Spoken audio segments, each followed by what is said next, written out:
ഒരു ദിവസം രാത്രി ഒരു 11 മണിയാകുമ്പോൾ ഗ്രൂപ്പിലൊരു കോൾ വന്നിരിക്കുന്നു. ഞങ്ങൾ 5 പേർക്കുള്ള, അതായത് ഞങ്ങൾ 5 പെൺകുട്ടികൾക്കുള്ള 5 പെണ്ണുങ്ങൾക്കുള്ള ഒരു ഗ്രൂപ്പ് ഉണ്ട് കേട്ടോ. ഞങ്ങൾക്ക് വാട്സപ്പ് ഗ്രൂപ്പ് ഉണ്ട് കേട്ടോ ഞങ്ങൾക്ക്. അതിൻ്റെ പേരാണ് DEE. അത് ഷൈദാത്താൻ്റെ മോന് സെഫ്മോ ഉണ്ടാക്കി തന്ന ഗ്രൂപ്പാണ് കേട്ടോ അത്. അങ്ങനെ ആ ഗ്രൂപ്പിൽ ഒരു രാത്രി 11 മണിയായപ്പോൾ ഒരു വീഡിയോ കോള്. എന്താപ്പോൾ ആ നേരത്തെ ഒരു വീഡിയോ കോൾ, അത് ഷൈദാത്തേന്ന് വിളിക്കുന്നത്. അപ്പോൾ ഗ്രൂപ്പിൽ കയറി. ഞാൻ കുറച്ച് കഴിഞ്ഞിട്ടാണ് കയറിയത്. ഗ്രൂപ്പിൽ കയറിയവർക്കൊക്കെ എന്തിനാണ് ആ വീഡിയോ കോൾ വിളിച്ചതെന്നുള്ള കാര്യം മനസ്സിലായിട്ടോ. പക്ഷെ എനിക്കങ്ങോട്ട് മനസ്സിലായിട്ടില്ല, കാരണം ഞാൻ കുറച്ച് ഉറക്കത്തിലിരുന്നു. ഉറക്കം അങ്ങനെ തെളിഞ്ഞ് വരുന്നുണ്ടായിരുന്നുള്ളൂ. ആ നേരത്തെ വിളിക്കണമെങ്കിൽ എന്തെങ്കിലും അത്യാവശ്യം ഇല്ലാതെ ആ നേരത്തെ വിളിക്കൂലല്ലോ. അപ്പോൾ ഇത്താൻ്റെ കയ്യിൽ, ഷൈദാത്താൻ്റെ കയ്യിൽ പോസിറ്റീവായിട്ടുള്ളൊരു പ്രഗ്നൻസി കിറ്റ് ഉണ്ടായിരുന്നു. ആ നേരത്തെ അത് ഭയങ്കര സർപ്രൈസിങ് ആയി പോയി ഞങ്ങൾക്ക്. സത്യം പറഞ്ഞാൽ ഉറക്കത്തിൽ കണ്ട സ്വപ്നമാണോ എന്ന് പോലും തോന്നിപ്പോയിട്ടു. അങ്ങനെ ഭയങ്കരമായിട്ട് സന്തോഷിച്ചൊരു ദിവസമായിരുന്നു അത്. കാരണം അത്രയും വർഷത്തിന് ശേഷം പിന്നൊരു കുട്ടി ഉണ്ടാവും എന്നുള്ള ഞങ്ങൾ പ്രതീക്ഷിച്ചിട്ടില്ലായിരുന്നു. ഇത്താക്കും ആ പ്രതീക്ഷയൊക്കെ പോയിരുന്നു. അങ്ങനെ വെച്ചാൽ അങ്ങനെ ആ ഒരു സാഹചര്യത്തോട് പൊരുത്തപ്പെട്ടിട്ട് അങ്ങനെ പോയിരുന്നു. അങ്ങനെ പ്രതീക്ഷിക്കാതെ ഞങ്ങളുടെ ജീവിതത്തിലേക്ക് വന്ന ഒരാളാണ് ഇപ്പോൾ യാമിക്കുട്ടി. അങ്ങനെ ഞങ്ങളെല്ലാവരും കൂടി ഇത്താനെ കാണാൻ പോയി. ഞാൻ പറഞ്ഞു വരുന്നത്, അങ്ങനെ ഇത്താനെ കാണാൻ പോയപ്പോൾ ഞാനൊരു അച്ചാറുണ്ടാക്കിയിരുന്നു, നെല്ലിക്കച്ചാർ. നിങ്ങൾ കുറച്ച് കൂട്ടുകാർ ചോദിക്കുകയും ചെയ്തിരുന്നു ആ നെല്ലിക്കച്ചാറിൻ്റെ റെസിപ്പി ഇടുമെന്നുള്ളത്. അപ്പം എന്നാൽ നെല്ലിക്കച്ചാറിൻ്റെ റെസിപ്പിയാണ് കേട്ടോ ഞാൻ അന്ന് കാണിക്കാൻ പോകുന്നത്. അപ്പോൾ നമുക്ക് ആ അച്ചാർ എങ്ങനെ ഉണ്ടാക്കണമെന്ന് നോക്കി നോക്കാം. അപ്പോൾ നമുക്ക് അതിന് ആവശ്യമുള്ള സാധനങ്ങളൊക്കെ ആദ്യം നിരത്തി വെക്കാം കേട്ടോ. വെളുത്തുള്ളിയൊക്കെ തൊളിച്ച് വെച്ച് ഫ്രിഡ്ജിലുണ്ടായിരുന്നു കേട്ടോ. അതുകൊണ്ട് നമ്മൾ പണി എളുപ്പമായി.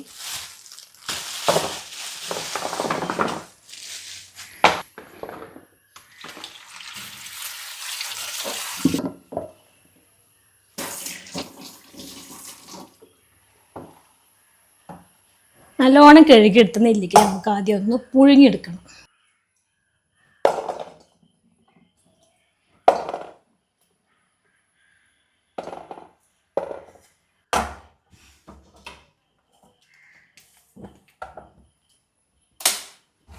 ഇനി നമുക്ക് ആ നെല്ലിക്ക മുഴുവനും മൂടി നിൽക്കുന്ന തരത്തിലേക്ക് വെള്ളം ഒഴിക്കണം.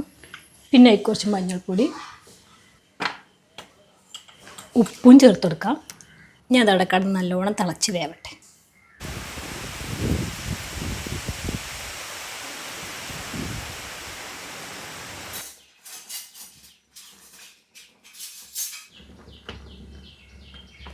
നെല്ലിക്കൊക്കെ ഒരു പൊട്ട് വീഴുമല്ലോ നടുകെ, ആ പൊട്ട് വീഴണ വരെ തിളക്കട്ടെ കേട്ടോ. പൊട്ട് വീണിട്ടില്ല.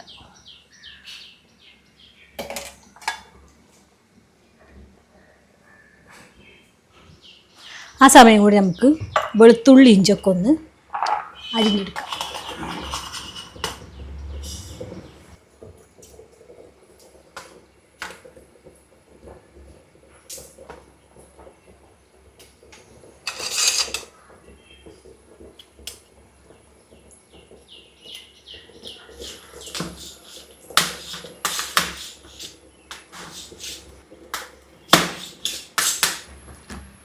നെല്ലിക്കൊക്കെ പൊട്ട് വീണ് തുടങ്ങിയിരിക്കും കേട്ടോ. ഇനി നമുക്ക് നിർത്താം.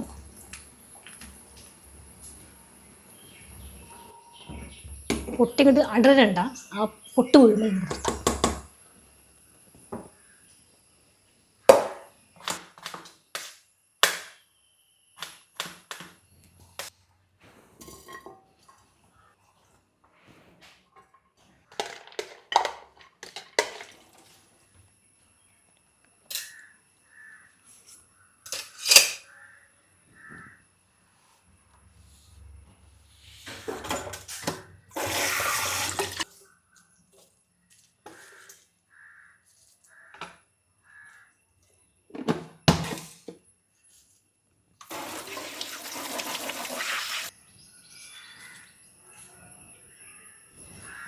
അങ്ങനെ അച്ചാറിക്കുള്ള കട്ടിങ്സൊക്കെ റെഡി ആയിട്ടുണ്ട്.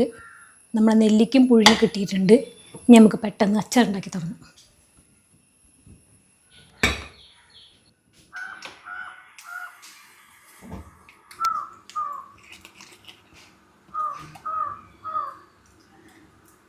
അച്ചാറുണ്ടാക്കാൻ എപ്പോഴും നല്ലെണ്ണ കേട്ടോ നല്ലത്.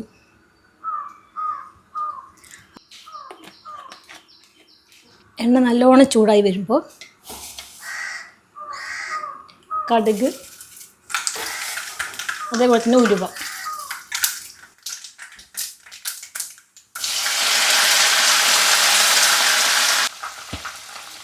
അരിഞ്ഞു വെച്ച് വെളുത്തുള്ളി ഇട്ടെടുക്കുക,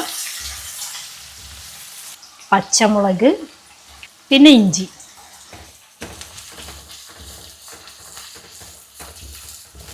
നല്ലോണം നല്ല മൂത്ത് വാടട്ടെ. ഏകദേശം ഒന്ന് മൂത്ത് വാടി വന്നിട്ടുണ്ട് കേട്ടോ. നമുക്കൊരു മുളക് പൊടി ചേർക്കാം. 1 2 3.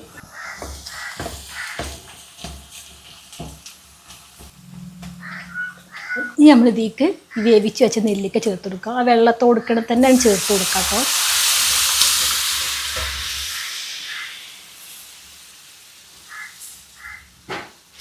അവസാനമായിട്ട് സുർക്ക ചേർത്ത് കൊടുക്കാം. സുർക്ക, വിനാഗിരി, പിന്നെ കുറച്ച് പഞ്ചസാര. പഞ്ചസാര മധുരത്തിനല്ല കേട്ടോ, പഞ്ചസാര നല്ലൊരു പ്രിസർവേറ്റീവാണ്. കുറച്ച് പഞ്ചസാര.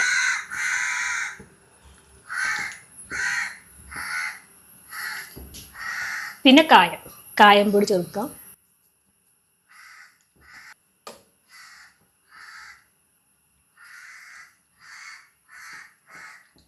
നമ്മൾ നെല്ലിക്ക പുഴുങ്ങുമ്പോൾ ഉപ്പ് ചേർത്ത് കൊടുത്തേക്കണ്. ഇനി ഉപ്പ് നോക്കിയിട്ട് ആവശ്യം നമുക്ക് ചേർക്കാം.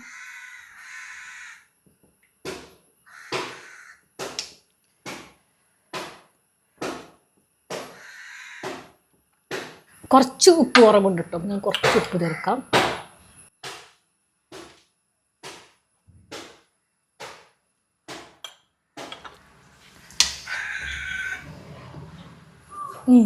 അടിപൊളി. ഇത് ചെറിയ ചെറിയ നെല്ലിക്ക ഇതുകൊണ്ടാണ് കേട്ടോ അരിഞ്ഞിടാതെ ഇതിങ്ങനെ ഒന്നിച്ചിടുന്നത്. വലിയ നെല്ലിക്കാണെങ്കിൽ അതിങ്ങനെ വിണ്ട് വരുന്ന ആ ഒരു സമയം ഉണ്ട്. അതൊന്ന് നടുവൊന്ന് നെക്കി കൊടുത്താൽ 4 കഷ്ണമായിട്ട് 4 6 കഷ്ണമായിട്ട് ഇങ്ങോട്ട് വിണ്ട് കിട്ടുമല്ലോ. ആ ഒരു പരുവത്തിക്ക് നമുക്കത് ചേർക്കാം കേട്ടോ. അങ്ങനെ ഇത്രേ ഉള്ളൂ, സിമ്പിളാണ്. നമ്മൾ അടിപൊളി നെല്ലിക്ക അച്ചാർ കേട്ടോ.